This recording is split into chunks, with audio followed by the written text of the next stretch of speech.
নমস্কার বন্ধুরা, আমার চ্যানেলের আরও একটি নতুন পর্বে আপনাদের সকলকে স্বাগত। আমরা বাঙালি, আর আমাদের 12 মাসে 13 পার্বণ। সেই 13 পার্বণের মধ্যে একটি অন্যতম পার্বণ হলো সরস্বতী পুজো। দেবী সরস্বতী জ্ঞান, বুদ্ধি, শিল্পকলা এবং বিদ্যার দেবী। বন্ধুরা, মূলত এই পুজোটি ছাত্রছাত্রীদের কাছে একটি বিশেষ পুজো। কারণ মা সরস্বতী যেহেতু বিদ্যার দেবী, তাই জন্য ছাত্রছাত্রীদের কাছে মা সরস্বতীর পুজোটি একটি অপরিহার্য অঙ্গ। আর আমাদের পশ্চিমবঙ্গে কিন্তু জাতি ধর্ম নির্বিশেষে সকলেই সরস্বতী পুজোর দিন স্কুলে গিয়ে পুজো করে থাকেন। তাই মা সরস্বতী আমাদের সকলের দেবী। আর এই সরস্বতী পুজো বাঙালির একটি বিশেষ পুজো। শুধু বাঙালিদের মধ্যেই নয় বন্ধুরা, এখন উত্তর ভারত, উড়িষ্যা, নেপাল উৎসাহ এবং উদ্দীপনার সাথে পালন করা হয়ে থাকে। পশ্চিম এবং মধ্য ভারতেও জৈনরা সরস্বতী পুজো করে থাকে। জ্ঞান, সঙ্গীত এবং শিল্পকলার দেবী হিসেবে ভারতের বাইরে জাপান, ভিয়েতনাম, ইন্দোনেশিয়া এবং মায়ানমারেও কিন্তু সরস্বতী পুজো হয়ে থাকে। জানেন তো বন্ধুরা, মা সরস্বতী মূলত বৈদিক দেবী। বেদে মূলত সরস্বতী মা নদীর অধিষ্ঠাত্রী দেবী ছিলেন। সরস শব্দটির অর্থ হলো জল। বন্ধুরা, দেবী সরস্বতীর আদি শব্দ হলো জলবতী। বৃহস্পতি হলেন জ্ঞানের দেবতা। কোথাও কোথাও বৃহস্পতিকে দেবী সরস্বতীর স্বামী বলে গণ্য করা হয়েছে। সময় পরিবর্তিত হয়েছে, তার সাথে সাথে দেবী সরস্বতী জ্ঞান, সঙ্গীত এবং চিত্রকলার দেবী হিসেবেই অভিহিত হয়ে আছেন। পণ্ডিতেরা অনেকেই মনে করেন সরস্বতী আগে ছিলেন নদী, পরে দেবীতে রূপান্তরিত হয়েছেন। শাস্ত্র অনুযায়ী দেবী দুর্গা এবং মহাদেবের কন্যা হলেন দেবী সরস্বতী। মা দুর্গার পুজোর সময় আমরা লক্ষ্মী, সরস্বতী, কার্তিক, গণেশ সবাইকে কিন্তু একত্রে দেখে থাকি। এই তো গেল মা সরস্বতীর কথা। কিন্তু বন্ধুরা, আজকের পর্বে আমরা কি জানব? অবশ্যই টাইটেল আর থাম্বনেল দেখে বুঝেই গেছেন। তাও আমি একবার বলি, সরস্বতী পুজোর আগে কুল কেন খেতে নেই, এটাই থাকবে আজকের পর্বতে।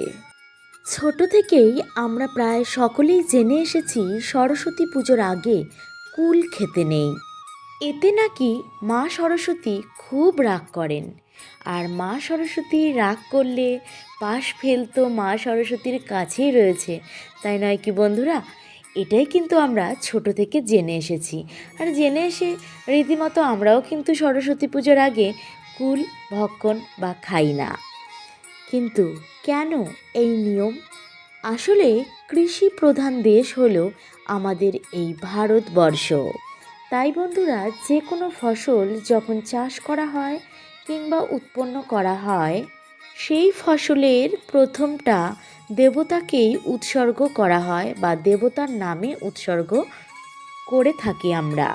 এমনকি নতুন ধান উঠলে সেই ধান নিয়েও কিন্তু একটা নতুন উৎসবের প্রবর্তন আছে আমাদের এই বাংলায়।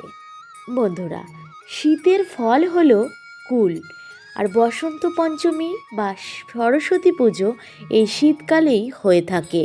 তাই বন্ধুরা, সেই প্রথা অনুযায়ী কিন্তু সরস্বতী মাকে প্রথম কুল নিবেদন করা হয়, আর এটিকেই আমরা প্রসাদ হিসেবে ব্যবহার করি। আরও একটি কারণ রয়েছে এই লোকাচারের পেছনে। বসন্তকাল আসার পরে থেকেই কিন্তু জ্বর, সর্দি, কাশি, পেটের রোগ এই সমস্ত কিছুর প্রকোপ বাড়তে থাকে। আর এই সময়টাতে কুল পাকে, আর কাঁচা কুল যদি আমরা এই সময়টায় খেয়ে থাকি তাহলে পেটের রোগ তো অবশ্যই হবে। কাঁচা কুলে এক রকমের কষ থাকে, সেই কষ থেকে কিন্তু পেটে ব্যথার উৎপত্তি হয়ে থাকে। আর এই কারণেই কাঁচা কুল খেতে মানা করা হয়। আরও একটি কারণ রয়েছে, সেটি হলো শাস্ত্রীয় কারণ, আর তার সাথে সাথে একটি পৌরাণিক গল্প। কোনো এক সময়ে মা সরস্বতীকে তুষ্ট করার জন্য মহামণি ব্যাসদেব বদ্রিকা আশ্রমে তপস্যায় রত হয়েছিলেন।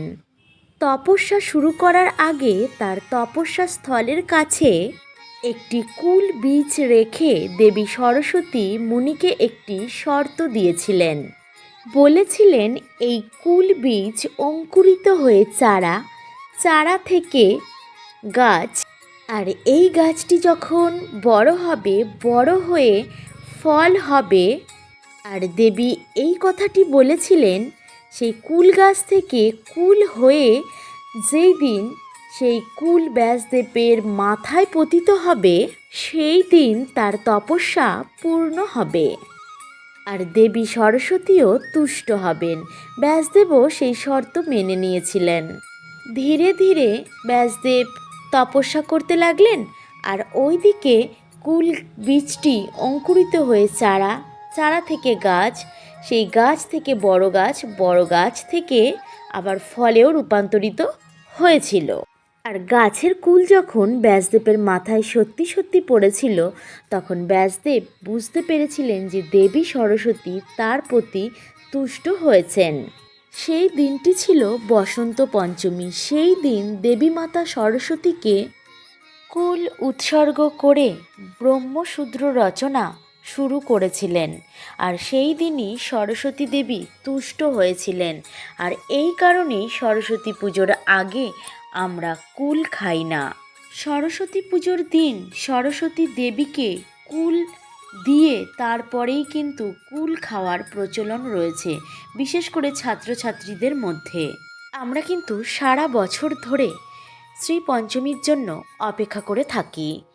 যারা বিদ্যা, বুদ্ধি, চিত্রকলা, স্থাপত্য সমস্ত কিছুর সাথে যুক্ত আছে, তারা কিন্তু মা সরস্বতীর জন্য অপেক্ষা করেই থাকি একটি বছর ধরে।